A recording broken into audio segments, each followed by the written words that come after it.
Guys, welcome back to my channel. Welcome back to another meal prep video. Today I'm going to meal prep a couple of lunches and dinners and also a couple of breakfasts. So we're going to have a chicken noodle soup. We're going to do a one pot sausage pasta meal, and then we're going to make some breakfast burritos and some breakfast sandwiches. I'm going to show you a couple little tricks if you are meal prepping quite a few things, just ways to make it a little bit easier and to free up your hands so you can get the most of your prepping done. So first up, we're going to go ahead and put the chicken noodle soup in the crock pot. So here I have some carrots, some celery, some green beans, some onions. I weighed out some pasta, which I only ended up using 6 ounces of this pasta instead of 8 because 8 was just a lot. We have some chicken, we have some vegetable broth. I just prefer vegetable broth in soup, just a lot thicker, richer tasting. And then we need some thyme and some rosemary. Now I'm going to put my chicken in the bottom of my crock pot, and we're just going to add on all the ingredients except for the noodles. Oh, I am going to add in some garlic paste as well, just to add a little bit more flavor. My chicken is still partially frozen, but that's okay in the crock pot. You just make sure you cook it through all the way. Then we're just going to add on the rest of the ingredients. Now I probably used, I used 4 whole carrots. I used 4 celery stalks. I used like a half of a bag of a 16-ounce bag of green beans, and then a half of a really large white onion. And I'm going to use 4 cups of vegetable broth. And then I will end up adding in just a little bit more water when I add in the pasta. And I'll just use some of the chicken bouillon base stuff, and I'll put that in there with a little bit of water. We're going to add in about a half of a teaspoon of thyme and about a half of a teaspoon of rosemary. I don't ever really measure these out.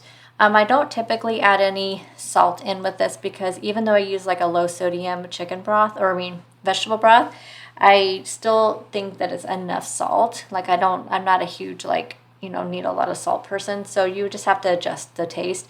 I would just suggest when you're using any kind of broth that you just taste it and see before you add in the salt, just to make sure that you don't get too much in there. So I'm just going to add all this in here, and I'm going to put this on high and cook it for 4 hours because my chicken is frozen. Typically, you probably wouldn't need to cook it longer than 3 hours on high in your crock pot, but since my chicken is about halfway frozen, I'm going to go ahead and cook it for 4 hours on high, and then at that point we'll add in the pasta. And since my slow cooker is also it's like also like a stovetop type version, I will just bring mine to a boil after I put the pasta in, and then I will just let it boil for about 15-20 minutes until the pasta is all cooked through, and this is what it'll look like. Now, one thing I love about chicken noodle soup is it's so low calorie and also high protein, and it just makes you feel good. It's supposed to be super cold this week, so it just sounded really good. So this is coming in at 5 points, which, let me tell you one thing, is that all the points I'm going to give you in this video is going to be based on the personal points program, because that is what is the program currently making this video. But I don't feel like the points will probably change too much. So we'll just see, but I just want to just repeat that this is personal points, not the new point system, since again I don't have access to what the new point system is going to be. Next up is a 1-pot sausage and pasta dish. So I have these Adele's habanero and chili pepper chicken sausages, some bell pepper, some onion. I'm going to use some Better Than Bouillon base, some rotini pasta, the protein pasta, some crushed tomatoes. So I will have the original recipe linked down below because I am only doing 2 servings. The original recipe has 6, so I will link that down below so you know all the measurements and everything. So in my pan here, I'm going to just add in all the ingredients. I don't find it necessary to have to add any type of cooking spray or anything, because we're just going to be putting this all in here with some liquid, plus my pot is non-stick, so just kind of do whatever you think you need to do with that. So I'm just adding in the onion and the peppers. All of the ingredients for this was right out of my pantry and my freezer. It was so nice not to have to buy anything. Well, besides the bell peppers, it's the only thing I had to buy. I just made this out of everything out of my pantry. You guys know I'm trying to use things up. So I have my peppers, my onions, my sausage, and then we're going to go ahead and add in those crushed tomatoes. The original recipe does call for diced tomatoes, but I'm going to use crushed because that's what I had. I'm using 4 ounces of dry pasta again because I'm just doing 2 servings for this. And then I just put in some of that better than bouillon base in my cup and then added in 2 cups of water. We're going to add in some red pepper flakes. If you don't like real spicy stuff, then you want to omit these or just put just a little bit, but you guys know I love spice. This recipe does call for mozzarella cheese, but I may add on some cheese when I serve it on the day that I have it for lunch or dinner, but I'm not going to add it in right now, but just know that the original recipe does call for mozzarella cheese. So I'm just going to go and stir this, I'm going to bring it to a boil, and then we're going to put the lid on it and let it simmer until all the pasta is cooked through. Oh, I'm adding on some of the salt, pepper, garlic blend from Kinder's. Figure we needed to have a little bit of spice. Now we're going to give this a good stir and bring it to a boil and put the lid on there. And you're just going to simmer it until your pasta is cooked through. Again, it's going to depend on what kind of pasta you have. With this protein pasta, sometimes it can take a little bit longer, I've noticed. So for mine, it took probably about 15 minutes or so for it to all cook through. And then it came out like this. And then I weighed out the entire batch and I just divided that number by 2, knowing I used, enough for like 2 servings for all the ingredients, and this is what we have. And again, the day I have it for for dinner or for lunch, I may add on some mozzarella cheese, just to kind of add on a little bit more flavor. But I think this turned out amazing, and it was 9 personal points. Again, it's the personal points. It may differ when the new point system comes out, but it has 25 grams of protein and 412 calories. So definitely not bad for a really filling lunch or dinner. Now we're going to make some breakfast sandwiches. I'm just going to do some egg white sandwiches. With egg whites, though, you guys know they're very bland, so I am going to add on quite a bit of spice.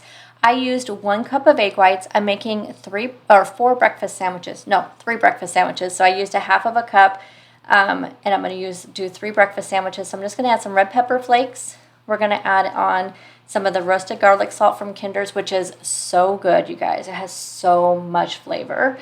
And then we're also going to add on some of this buttery steakhouse from Kinder's, which is one of my favorite seasons ever, especially with eggs. It's just so good. It really does have like the nice buttery flavor. So this is going to go into a 375-degree oven for 15 minutes, and it'll look something like this when it's done. I did stir up the spices, but they all kind of come to the top. I'm using these light multi-grain English muffins. They're 100 calories. And then I have some of the Jones's Canadian bacon I picked up at Costco a while back. This has been in my freezer. Then I have some cheese slices from just different recipes I've had over the last month or so. And then we're just going to cut this up. I'm making 3. Like I said, I had 3 leftover English muffins, so we're making 3. So we're just going to take an English muffin. We're going to add on 1/3 of that egg. And then we're going to add on a piece of the cheese. And then the 3 slices of the Canadian bacon adds 10 grams of protein, by the way. So we're going to add that down there with the cheese. And now I like to wrap mine in parchment paper and then in foil. Because how I heat these up is I heat these up in the air fryer and I just keep them wrapped. I don't unwrap them or anything. I just throw them into the air fryer just like this. And I do it at 400 for about 10 minutes or so, only because I don't preheat my air fryer.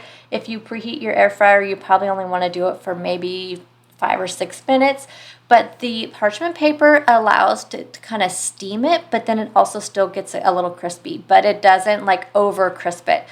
So sometimes your bread can get really hard when you put it in the air fryer, but when you put the parchment paper on there, it just comes out just perfect. So highly recommend it to do it that way. And these come in at 5 personal points, but you also get 32 grams of protein in this. We're also going to make some breakfast burritos. So I have 5 whole eggs. I'm adding in 1 cup of egg whites. We're going to make 4 breakfast burritos. So I'm using the Bob Evans egg whites again. Now, this is a little hack for you guys. If you want to have your hands free while you're making stuff like this and you don't want to have to sit over there and scramble some eggs, just put it in a pan just like I did with the egg whites. You can do the same thing when you're making a breakfast burrito. I think most time people just scramble up the eggs and make the breakfast burritos, but then you have to sit there and you have to watch the eggs, you have to scramble them. And if you're like me and you're doing multiple things when you're meal prepping, just throw them in a pan. So I'll show you that here in a second. So we're going to scramble up the eggs with the egg whites. And again, I just add in egg whites just to add in a little extra protein. We're going to add some salsa in there. You guys know I love fresh salsa, so I get this La Mexicana, comes from my Kroger store, Fred Meyer, which is my Kroger store. I like to add in the fresh salsa inside the burrito, and then I also dip it in there as well after I heat them up. So pick you guys up some fresh salsa. It is really, really good. We're going to add in some cilantro to this as well. And then we're going to add in some bell pepper. So this is a half of one of the red bell peppers I put into that one pot sausage dish. And then also some white onion. And then we're going to add on some of this taco blend from Kinder's. Love this stuff. I'm going to add that in there. I end up adding in just a little bit more. We're also going to do more of that roasted garlic salt. And then we're just going to kind of mix this up together. And like I said, I did end up adding in just a little bit more of the taco blend in there. It just didn't feel like it had quite enough because, like we said, eggs and egg whites can be a little bland, so season to your heart's delight. And then I have a pan here that is a little weird shaped. I would say it's maybe like an 8 by 11, and I did grease it with some cooking spray.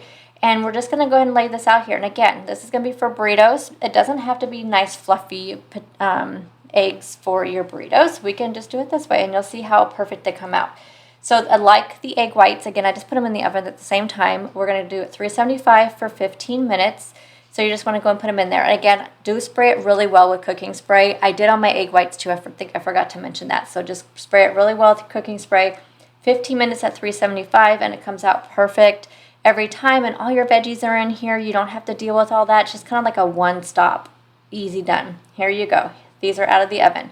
We're going to use these large size La Bantarita carb counter tortillas. They're 80 calories. Love these. And then we're going to also use some of this reduced fat Mexican style shredded cheese. Again, just using things up that I have. We have some black beans. I had a can of black beans in my cabinet, so rinsed those up really well. And then I had about a half of a bag of hash browns in my refrigerator, so I thought I'll just go ahead and throw these in there as well. Why not? So I have my scale out here. Because we are going to weigh everything out except for the eggs. That's the only thing I'm not going to weigh out because I did put them in my tracker as the 5 eggs and the egg whites. So we're just going to add the eggs on there. We're going to weigh out potatoes. I ended up doing about 72 grams of potatoes, 40 grams of the black beans, and then we did a full serving of the cheese. Now these come out to 7 personal points. We have 31 grams of protein in these burritos and 377 calories. So again, I will put these in the air fryer the same way as the English muffins, and they come out perfect every single time. They're nice and crispy, and then, like I said, I like to dip them in fresh salsa or some plain non-fat Greek yogurt. One of my very favorite snacks definitely is sugar-free Jell-O. So I'm going to mix these 2 Jell-Os from Simply Delish. I have the orange and the raspberry. Just going to mix them together. I like to have this with a little bit of sugar-free Cool Whip or just plain. Actually, I can just eat the sugar-free Jell-O like crazy. You can also mix yogurt in with it. Although the attempt that I made with it wasn't the best attempt. It did not turn out very good, but I have heard you can make protein Jell-O out of yogurt. Again, wasn't successful for me, but yeah, it was a little strange. You can also do like cottage cheese with it too. Again, I wasn't very successful at that, so just know there's all these recipes out there that you could try and see if they turn out for you. For me, I just like to eat the Jell-O plain. I can just eat the sugar-free Jell-O forever, and I love the Simply Delish brand because it does definitely have really good ingredients. So I'm just doing it per package directions where it says to add in 1/3 cup of cold water. Since I'm doing 2, I did 2/3 cup. And then I have some water boiling right now. And it's like 1 1/3 per packet of boiling water. So I have 2 2/3 here of boiling water. And we're just going to mix that up, stick it in the refrigerator, and this will be a nice, super low calorie, 0-point snack to have in the evenings. And that is everything, you guys, all of my meals for the week. Stay tuned for my weekly what I ate this week video, and I'll show you a few different dinner recipes, and I'll show you how all these meals come together, and everything will be linked down below in the description box per usual, and I'll see you guys in the next one. Bye guys.